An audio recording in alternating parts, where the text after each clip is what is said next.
Was Sherman's march to the sea an act of total war or terrorism? Sherman's capture of Atlanta was brutal, but it was only the beginning.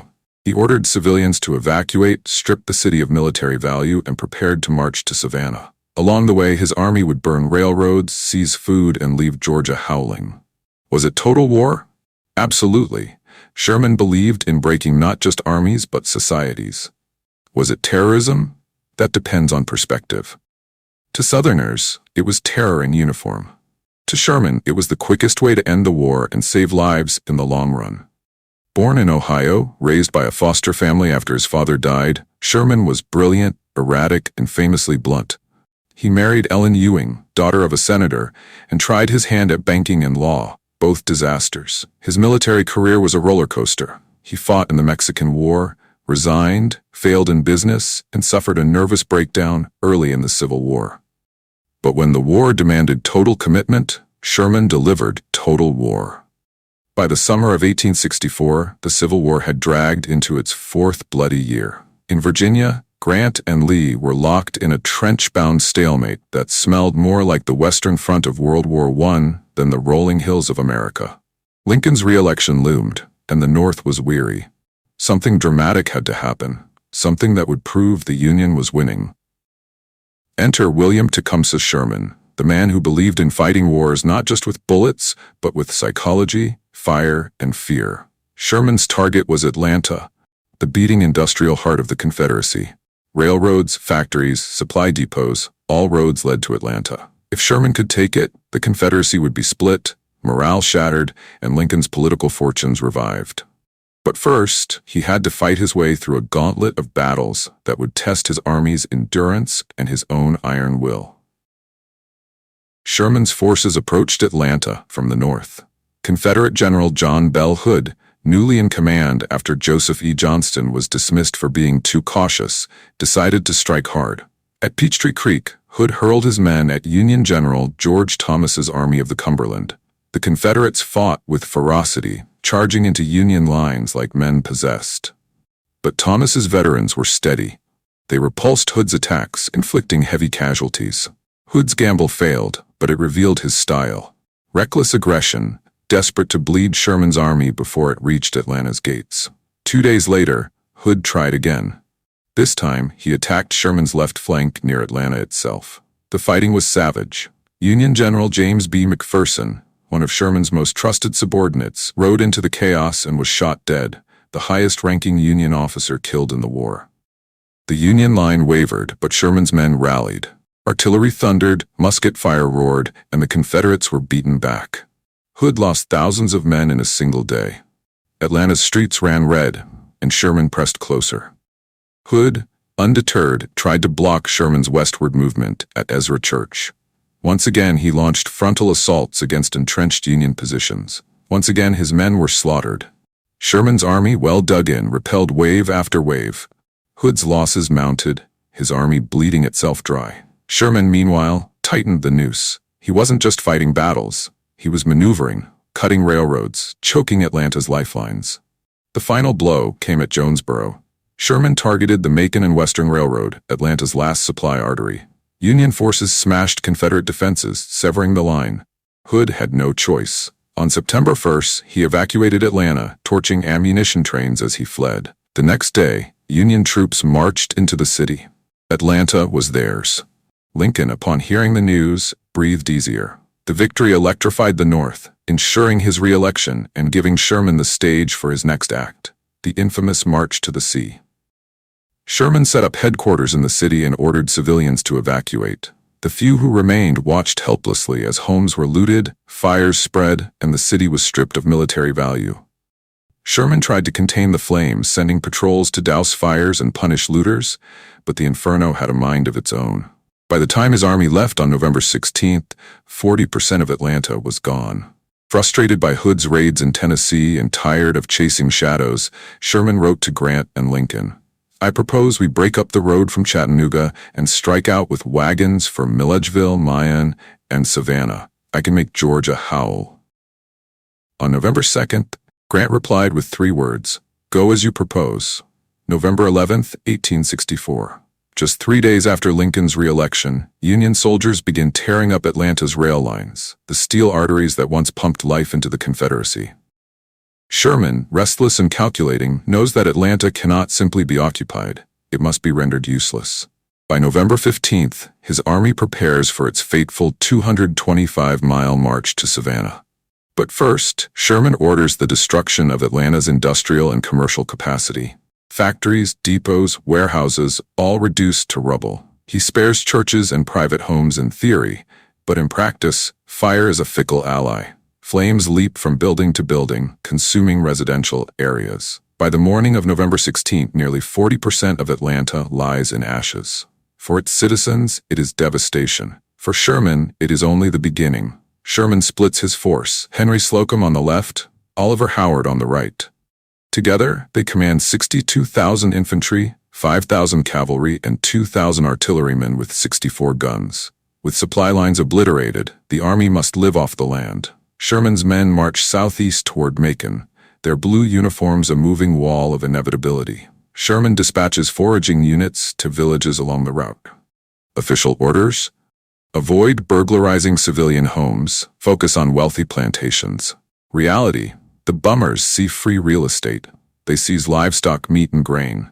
They ransack homes for valuables, clothing, jewelry, wigs, anything that could be pocketed, sold, or shown off. Southern families bury their possessions, but enslaved people often lead Union soldiers straight to the hiding spots. To plantation owners, the Yankees are marauders. To the enslaved, they are liberators. Confederate defenses are meager. Lieutenant General William Hardee musters a few thousand militia at Macon, but Sherman fights east, leaving Hardee chasing shadows. Meanwhile, Major General Joseph Wheeler's cavalry roams the countryside, ambushing Union foragers. Wheeler's men mete out summary executions to any Yankees caught stealing.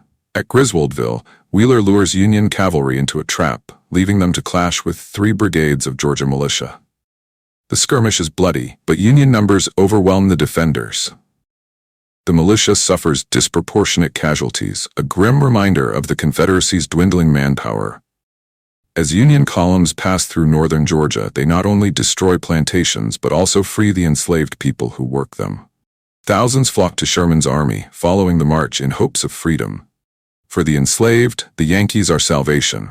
For the aristocrats, they are demons in blue. But liberation brings logistical nightmares. Feeding thousands of freedmen strains Union rations. Officers argue over solutions. Some integrate them into labor units. Others abandon them when supplies run short. The moral victory of emancipation collides with the brutal reality of war. On November 23, 1864, Sherman's left wing under General Henry Slocum marched into Milledgeville, Georgia's capital.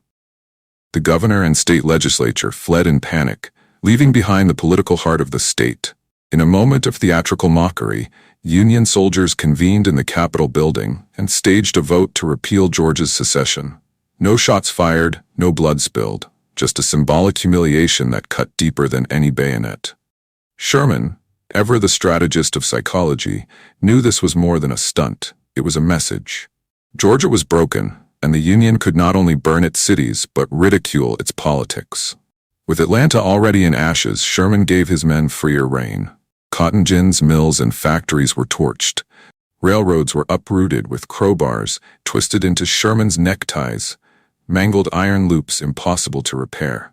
Even the mansion of former Governor Howell Cobb was burned, though Sherman spared the slave quarters, a symbolic gesture that underscored his war's dual purpose: destroy the planter class, liberate the enslaved. Confederate cavalry under Joseph Wheeler harassed Sherman's columns, striking foragers and ambushing stragglers. Sherman's cavalry commander, Judson Kilpatrick, had enough. He launched a raid on Wheeler's base at Waynesboro, smashing defenses and cutting off Confederate access to Augusta. Wheeler withdrew, his ability to slow Sherman's juggernaut crippled. As the march neared Savannah, the terrain shifted.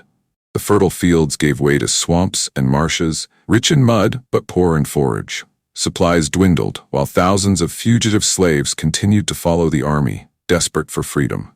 Feeding them strained Union logistics, and officers debated what to do. On December 8th, Brigadier General Jefferson C. Davis, not to be confused with the Confederate president, reached Ebenezer Creek. Engineers built a pontoon bridge for his 14,000 men. As they crossed, hundreds of freedmen, women, children, old men, waited their turn. At the last moment, Davis ordered the bridge cut. 600 freedmen were stranded. Confederate cavalry closed in. Some tried to swim the icy creek. A few were pulled to safety by Union soldiers, but many drowned or were captured and dragged back into slavery. Union Major James Connolly fumed. The idea of 500 or 600 black women, children, and old men being returned to slavery by such an infernal copperhead as Jeff C. Davis was entirely too much. Complaints reached Sherman, but Davis kept his command. Sherman, however, recognized the moral disaster. This atrocity became the precipice for Special Field Order No. 15, which promised freedmen 40 acres and a mule, a radical attempt at justice born from tragedy. As Sherman's men neared Savannah, they encountered Confederate torpedoes, crude landmines buried in roads. The devices terrified Union soldiers, maiming men and slowing morale. Sherman, enraged, ordered Confederate prisoners to clear the minefields, even when they didn't know where the mines were planted. Brutal? Yes. But Sherman had seen Union POWs starved and abused. He considered it retribution. On December 10th, Sherman's army reached Savannah. Confederate General William Hardee, with 10,000 men, entrenched around the city. Sherman needed supplies. He sent a detachment to storm Fort McAllister on December 13. The fort fell quickly, opening a supply line from the Union Navy. With his army resupplied, Sherman demanded Savannah's surrender on December 17. Hardee refused, but on December 20th, he evacuated across the Savannah River. The city's mayor handed Sherman the keys. Sherman wired Washington, "I beg to present you, as a Christmas gift, the city of Savannah, with 150 heavy guns and plenty of ammunition, and also about 25,000 bales of cotton." Lincoln, weary from war, received not just a city but a symbol. The Confederacy was crumbling. Sherman's march lasted 37 days, inflicted $100 million in damages, about $1 billion today, destroyed 300 miles of railroad, seized thousands of horses and cattle, and millions of pounds of food. Georgia was left howling. Was it terrorism? To Southerners, yes, their homes burned, their slaves freed, their economy shattered. Was it total war? Absolutely. Sherman believed in breaking the South's will, not just its armies. The march isolated Lee, cut the Confederacy in half, and hammered the first nail into its coffin. By April 9, 1865, Lee surrendered at Appomattox. Sherman's fire had helped burn the Confederacy to ash. And so, dear viewer, Sherman's march to the sea was not just a campaign. It was a psychological earthquake, a scorched earth symphony, and perhaps the most infamous act of total war in American history. Whether you call it divine retribution or terrorism in uniform, one thing is certain. Sherman made Georgia howl, and the Confederacy never recovered.